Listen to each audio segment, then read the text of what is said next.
การได้ต่อตั้งในประสาทแพร่วิหารខ្ញុំបានប្រាប់ទៅខាងភាគីថៃអ្នកប្រាជ្ញថៃខ្ញុំថាថៃកើតនៅពេលណាថៃកើតចេញពីសកលរតីកើតនៅសតវត្សទី13ថៃបញ្ចប់នៅឆ្នាំ1930ដូរពីថៃមកសៀមពីសៀមមកថៃ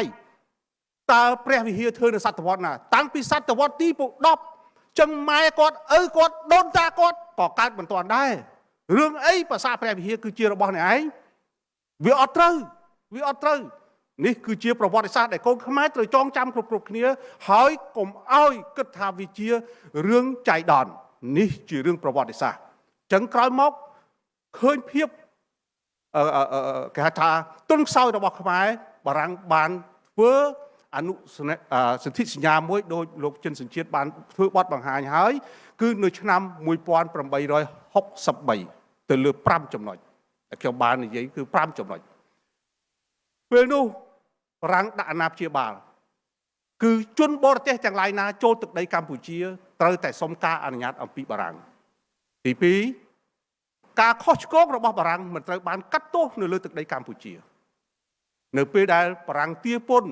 ក្រោយពីឆ្នាំ1884បារាំងបានទារពន្ធខ្លាំងណាស់នៅលើទឹកដីកម្ពុជាពេលនោះខ្មែរបានបង្កើតសភាសិទ្ធមួយថាចុះទឹកកពើឡើងលើខ្លាចូលព្រៃបលាចេញផ្សារប៉ូលីសមានន័យថាម៉េចពន្ធធ្ងន់ពេកខ្មែរអត់មានបានស្រីគាត់ទៅត្បាញកបាសនៅលើផ្ទះហើយអត់បានហាលហើយខោអាវអីចឹងព្រោះទារពន្ធទាំងអស់នៅលើចកេះសពុតពោពេញទៅដោយចៃណាយើងមើលទៅពីប្រវត្តិហ្នឹងយើងឃើញហើយបាទ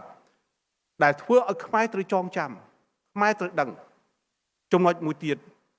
រាល់ការបង់ពន្ធត្រូវតែប្រទេសបារាំងជាអ្នកចាត់ចែងនៅក្នុងឆ្នាំ1863ហ្នឹង